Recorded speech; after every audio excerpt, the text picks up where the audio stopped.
નમસ્કાર, તમે જોઈ રહ્યા છો બોલ ગુજરાત અને આપની સાથે હું છું હેતાલી શાહ। તમે જે આ દ્રશ્યો જોઈ રહ્યા છો એ પાણી નડિયાદમાં જ ભરાયા છે। અત્યારે નડિયાદમાં 1 ઇંચ જેટલો વરસાદ પડ્યો હશે, પરંતુ તમે જે આ નડિયાદનો વિસ્તાર જોઈને તમને પણ અંદાજો આવી ગયો હશે કે કરવામાં આવતો તેનો પણ હજી કોઈ નિરાકરણ આવ્યું નથી। પ્રી મોન્સૂન કામગીરી કરવામાં આવે છે, પરંતુ કેવા પ્રકારની પ્રી મોન્સૂન કામગીરી કરવામાં આવે છે તે અત્યારે આ રબારીવાડ વિસ્તારની જે હાલત છે તે જોઈને તમને અંદાજો લાગી જતો હશે કે કયા પ્રકારની કામગીરી કરવામાં આવતી હશે। અત્યારે તમે જે આ પાણી નિકાલ માટેનો જે આ કાંસ છે તે તમે જો લબાલબ પાણીથી ભરાઈ ગયેલો છે।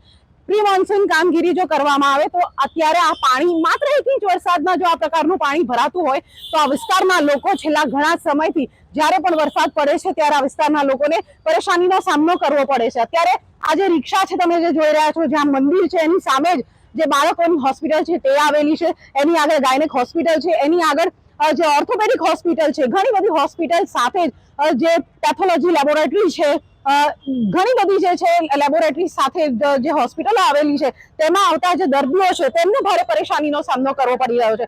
અત્યારે નડિયાદના અનેક નીચાણવાળા વિસ્તારોમાં વરસાદી પાણી ભરાયા છે।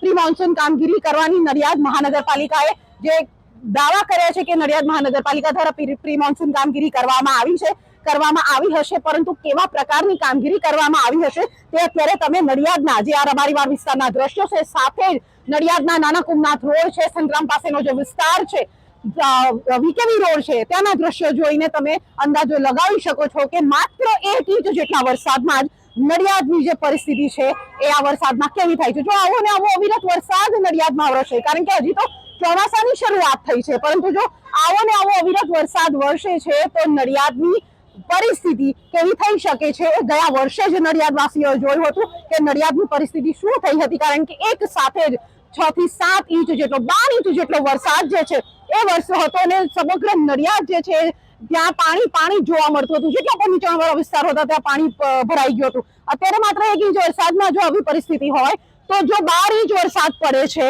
હજી વરસાદની શરૂઆત છે, વરસાદની સિઝનમાં વરસાદ જ્યારે પડશે અને ત્યારે નડિયાદની પરિસ્થિતિ શું હશે તે અત્યારે આ દ્રશ્યો જોતા લાગી રહ્યું છે। ત્યારે હવે નડિયાદ મહાનગરપાલિકા આ વિસ્તારની સાથે જ નીચાણવાળા વિસ્તારોમાં ભરાતા વરસાદી પાણીના નિકાલ માટે કાયમી કોઈ સમસ્યાનો ઉકેલ લાવે તે જરૂરી બન્યું છે। આપને અમારો આ અહેવાલ કેવો લાગે તો ચોક્કસથી કમેન્ટ્સ કરીને જણાવશો। સાથે જ આપણી ચેનલ બોલ ગુજરાતને લાઇક, શેર અને સબસ્ક્રાઇબ કરવાનું ભૂલશો નહીં।